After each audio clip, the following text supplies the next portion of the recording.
As you mentioned in your opening statement, part of your strategy is to focus in on America's borders. To keep the country safe, you say you want to temporarily ban non-American Muslims from coming to the United States, ban refugees fleeing ISIS from coming here, deport 11 million people, and wall off America's southern border. Is the best way to make America great again to isolate it from much of the rest of the world? We are not talking about isolation. We're talking about security. We're not talking about religion. We're talking about security. Our country is out of control. People are pouring across the southern border. I will build a wall. It'll be a great wall. People will not come in unless they come in illegally. Drugs will not pour through that wall. As far as other people, like in the migration, where they're going, tens of thousands of people having cell phones with ISIS flags on them, I don't think so, Wolf. They're not coming to this country. And if I'm president, and if Obama has brought some to this country, they are leaving. They're going. They're gone. Trump unhinged when he proposed banning non-American Muslims from the United States. Why is that unhinged? Well, first of all, we need to destroy ISIS in the caliphate.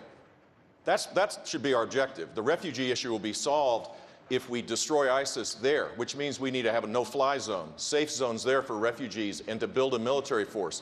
We need to embed our forces, our troops, inside the Iraqi military. We need to arm directly the Kurds. And all of that has to be done in concert with the Arab nations. And if we're going to ban all Muslims, how are we going to get them to be part of a coalition to destroy ISIS? The Kurds are the greatest fighting force and our strongest allies. They're Muslim. Look, this is not a serious proposal. In fact, it will push the Muslim world, the Arab world, away from us at a time when we need to re-engage with them to be able to create a strategy to destroy ISIS. So Donald, is great at the one-liners, but he's a chaos candidate, and he'd be a chaos president. He would not be the commander-in-chief we need to keep our country safe. Mr. Trump.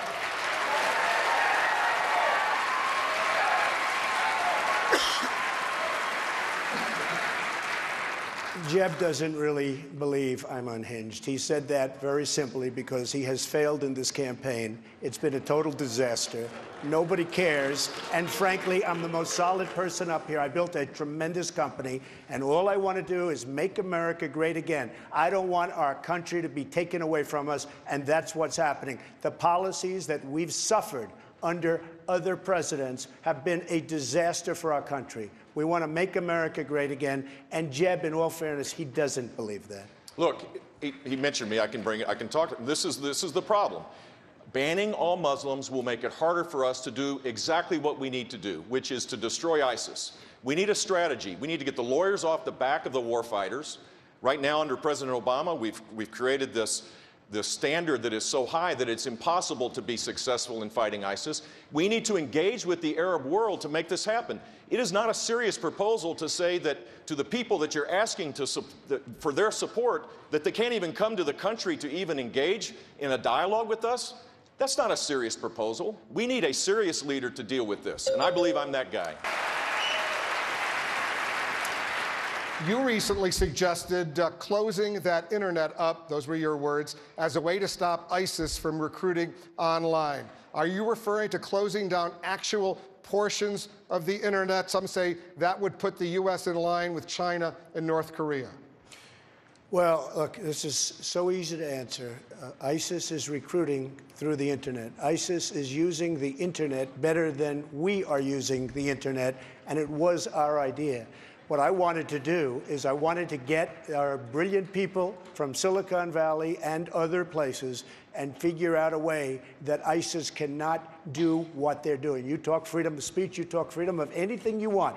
I don't want them using our internet to take our young, impressionable youth and watching the media talking about how they're masterminds. These are masterminds. They shouldn't be using the word mastermind. These are thugs. These are terrible people in ISIS, not masterminds. And we have to change it from every standpoint. But we should be using our brilliant people, our most brilliant minds, to figure a way that ISIS cannot use the internet. And then on second, we should be able to penetrate the internet and find out exactly where ISIS is and everything about ISIS. And we can do that if we use our good people. Let me follow up, Mr. Trump.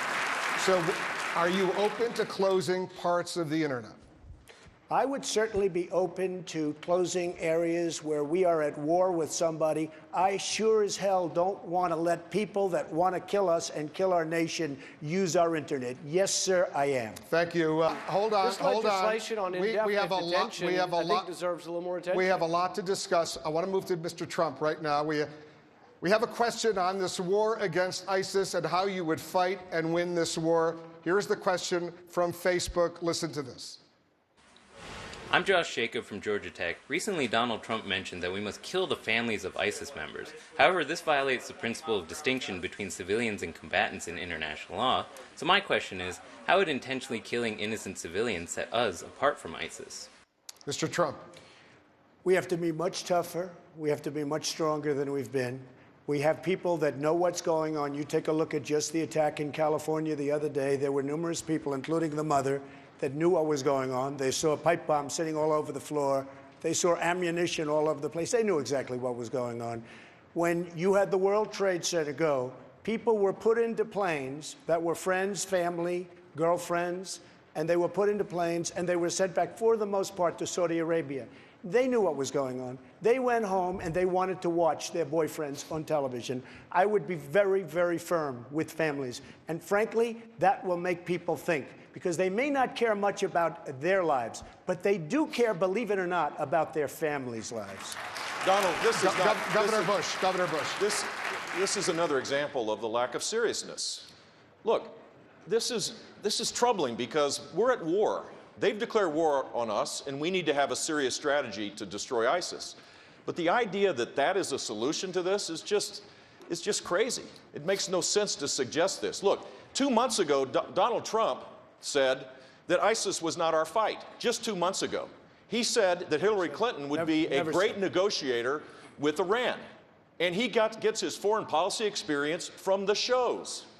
Come on, that is not a serious kind of candidate. We need someone that thinks this through, that can lead our country to safety and security. Mr. Trump. Look, the problem is we need toughness. Honestly, I think Jeb is a very nice person. He's a very nice person, but we need tough people. We need toughness. We need intelligence, and we need tough. Jeb said when they come across the southern border, they come as an act of love. You said in September 30th that ISIS was not a Am I not talking or are you talking, Jeb? I'm talking right now. I'm talking. You can go back. You're not I'm talking. talking. You interrupted me, September Jeb. 30th, Are you going you to said it. apologize, Jeb? No. Am I allowed to finish? Yeah, one at a time. Excuse Go ahead, me. Am I allowed to finish? Go ahead, Mr. Trump. So, Little of your own again, medicine there. I know you're trying Governor to build Bush, up your energy, please. Jeb, but it's not working One at a very well. time. Yeah. Look. We need a toughness. We need strength. We're not respected as a nation anymore. We don't have that level of respect that we need. And if we don't get it back fast, we're just going to go weaker, and just disintegrate. We can't allow that to happen. We need strength. We don't have it. When Jeb comes out and he talks about the border, and I saw it, and I was witness to it, and so was everyone else, and I was standing there, they come across as an act of love. He's saying the same thing right now with radical Islam. And we can't have that in our country. It just won't work. We need strength. Governor Bush. Donald, you're not going to be able to insult your way to the presidency. That's not going to happen. And I do have the strength. Leadership is not about attacking people and disparaging people. Leadership is about creating a serious strategy to deal with the threat of our time. And I laid out that strategy before the attacks in Paris and before the attacks in San Bernardino, and it is the way forward. We need to increase our military spending. We need to deal with a no-fly zone in Syria, a safe zone. We need to focus on building a military that is second to none so that we can destroy Islamic terrorism. With Jeb's attitude, we will never be great again. That I can tell you. We will never be great again. All right, Hugh. Back to, though, another question, which is Donald Trump a serious candidate? The reason I ask this is if you're going to close the internet, realize, America, what that entails. That entails getting rid of the First Amendment, okay? It's no small feat. If you are going to kill the families of terrorists, realize that there's something called the Geneva Convention we're going to have to pull out of. It would defy every norm that is America. So when you ask yourself, whoever you are that think you're going to support Donald Trump, think, do you believe in the Constitution? Are you going to change the Constitution? Mr. Trump. So they can kill us, but we can't kill them. That's what you're saying. And as far as the internet is concerned, I'm not talking about closing the internet. I'm talking about parts of Syria, parts of Iraq, where ISIS is, spotting it. Now, you could close it. What I like even better than that is getting our smartest and getting our best to infiltrate their internet so that we know exactly where they're going, exactly where they're going to be. I like that better. But we have to... Who would be... I just can't imagine somebody booing. These are people that want to kill us, folks. And you're objecting to us infiltrating their conversations? I don't think so. I don't think so. Americans safer with dictators running the world in the Middle East? In my opinion... Go ahead, Mr. Trump. In my opinion, we've spent $4 trillion trying to topple various people that, frankly, if they were there and if we could have spent that $4 trillion in the United States to fix our roads, our bridges, and all of the other problems, our airports, and all of the other problems we have, we would have been a lot better off. I can tell you that right now. We have done a tremendous disservice, not only to the Middle East, we've done a tremendous disservice to humanity. The people that have been killed, the people that have been wiped away, and for what? It's not like we had victory. It's a mess. The Middle East is totally destabilized, a total and complete mess. I wish we had the $4 trillion or $5 trillion. I wish it was spent right here in the United States on our schools, hospitals, roads, airports, and everything else that are all falling apart. Thank you. That is exactly what President thank you. Obama said. There's nothing to respond to. People feel differently. I mean, the fact is Benghazi was a disaster because of Libya. Everything just fell into place. It could not have been worse. What do we have now? We have nothing. We've spent $3 trillion and probably much more. They have no idea what we spent. Thousands and thousands of lives. We have nothing. Wounded warriors all over the place who I love. We have nothing for it. And by the way, and Ben said, and correctly, and I'm not saying this is a knock, because this is one of the finest men. You're not going to find a finer man. But I've been talking about oil for 3 years. I've been saying, take the oil, take the oil. I didn't say just bomb it. I said take it and use it and distribute it so that the wounded warriors and people. But I've been saying this now for many years. Now, all of a sudden, everybody's saying take the oil. It wasn't so fashionable to take the oil 6 months ago. We are talking about the most important thing. That's why it's heated. And it's, you're okay with Mr. Assad staying in power, but you're also in favor of winning. If he stays in power, Iran is winning. Hezbollah is winning.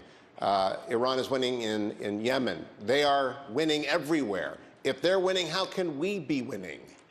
I think Assad is a bad guy, very bad guy, all right? Lots of people killed. I think we're backing people. We have no idea who they are. The rebels, we call them the rebels, the patriotic rebels. We have no idea. A lot of people think that they're ISIS.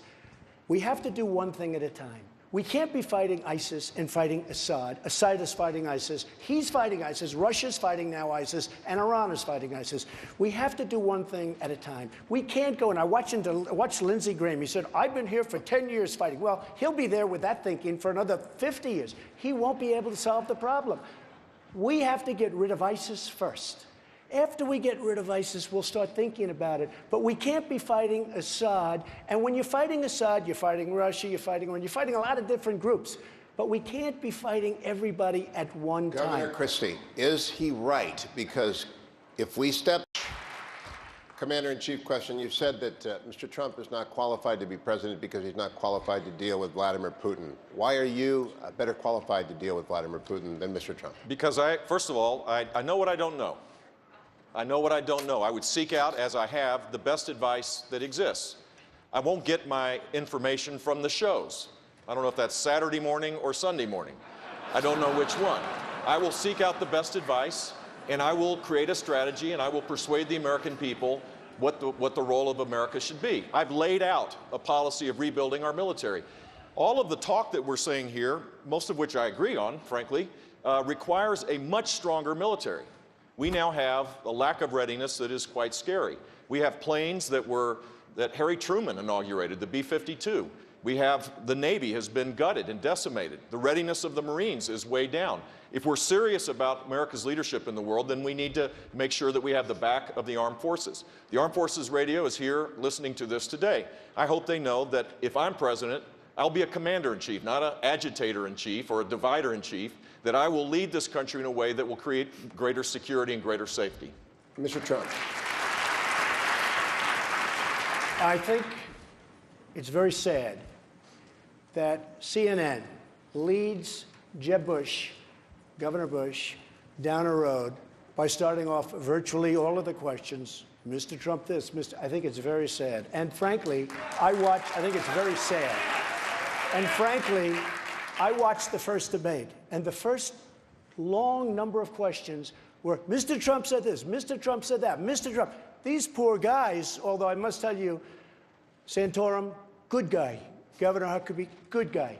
They were very nice, and I respect them greatly. But I thought it was very unfair that virtually the entire early portion of the debate was Trump this, Trump that, in order to get ratings, But Mr. Trump, I guess. it's not in order CNN. to get ratings, Mr. Trump, I was on just think CNN it's last very night watching. Excuse me. I think it's very unprofessional. But it wasn't CNN. It was me. I watched you last night for 16 minutes. I think it's very not unprofessional. CNN. It's not CNN. It's America's watching you. Okay, fine. It's America's watching. So I was mentioned, so I can bring up something, I think, right? Look, the simple fact is, if you think this is tough and you're not being treated This fairly, isn't tough and easy. imagine what it's going to be like dealing with Putin, always or as dealing easy with as you, President Jeff. Xi, or dealing with the Islamic terrorism that yeah. exists. This is a tough business to run for I know. president. You're a tough guy, Jeb. And we need to have a leader that is principled. tough. You're never going to be president of the United States by insulting your way to the let's presidency. see. I'm at 42 and you're at 3, so Doesn't matter. far I'm doing better. Doesn't matter. So far I'm doing better. You know, you started off over here, Jeb. You're moving over further and further. Pretty soon you're going to be off the end. This lose your doesn't temper do there. a thing to One at a solve the time. problem. One at a time. Doesn't do It a sounds thing to more solve Hugh, the go ahead. problem. It sounds more and more what my daughter said that I said in the beginning. All the fighting and arguing is not advancing us. It will not It is solve not the the way problem. we're going to strengthen our country. We will strengthen our country when we come together. And look, you've got Rand Paul, you've got Ted Cruz, you've got Marco. You got a lot of people on this stage that have studied these issues. You know what a leader does?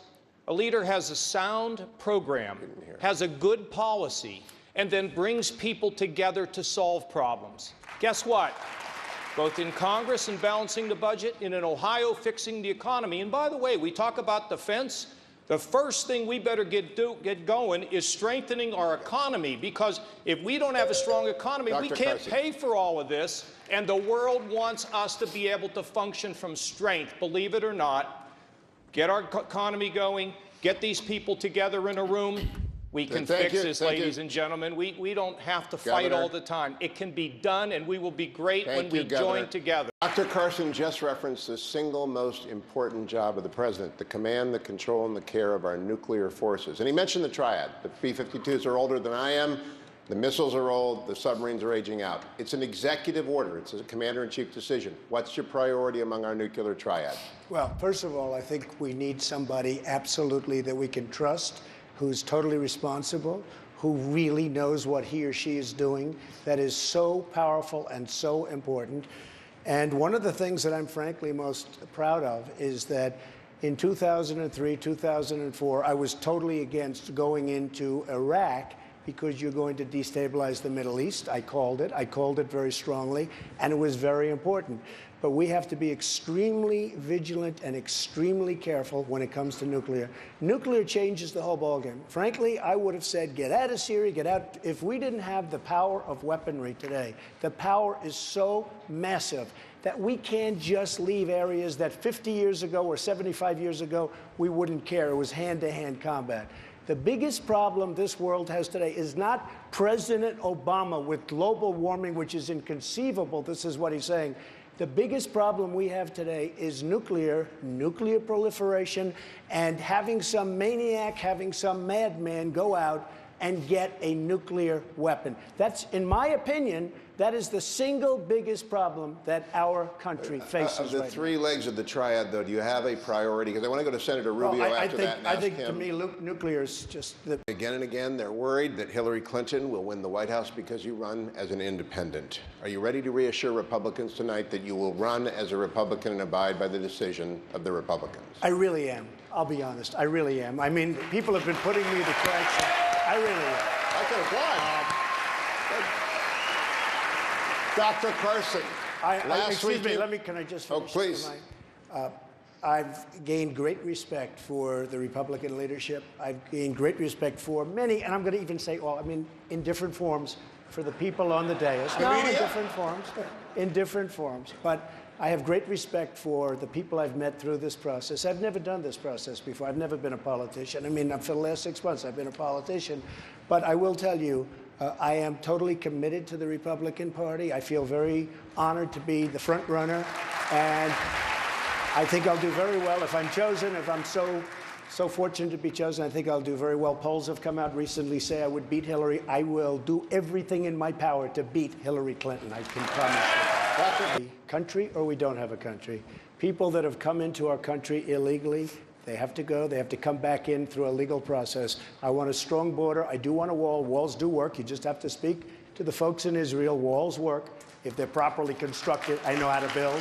Believe me, I know how to build. But I feel a very, very strong bind, and really I'm bound to this country. We either have a border or we don't. People can come into the country. We welcome people to come in, but they have to come in legally.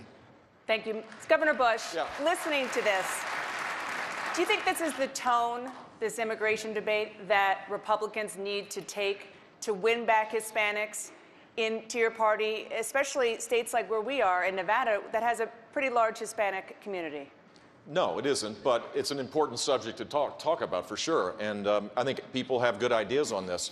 Clearly, we need to secure the border. Coming here legally needs to be a lot easier than coming here illegally. If you don't have that, you don't have the rule of law. We now have a national security consideration, public health issues. We have an epidemic of heroin overdoses in all places in this country because of the ease bringing heroin in. We have to secure the border. It is a serious undertaking, and yeah, we do need more fencing, and we do need to use technology, and we do need more border control, and we need to have better cooperation, by the way, with local law enforcement. There are 800,000 cops on the beat. They ought to be trained to be the eyes and ears for law enforcement, for the threat against terror, as well as for immigration. This is a serious challenge, and if we can get it right, yeah, we'll start winning votes again. The real problem isn't anybody on this stage. The real problem is Barack Obama has had 6 years to advocate a position to fix this, and he's done nothing. The Congress has funded these programs of building more fencing and doing all this, and he hasn't done it. He wants to maintain it as a wedge issue, and so does Hillary Clinton. Republicans need to fix it, and when we do, we'll be better off. Governor, thank you very much. Dr. Carr. Our country doesn't win anymore. We don't win on trade. We don't win on the military. We can't defeat ISIS. We're not taking care of our great people, the veterans. We're not taking care of them. We have to change our whole way. Our healthcare system is a disaster. It's going to implode in 2017, just like you're sitting there. Doesn't work. Nothing works in our country. If I'm elected president, we will win again. We will win a lot. And we're going to have a great, great country, greater than ever before. Thank you. Thanks to all the Republican presidential candidates. That does it for this Republican presidential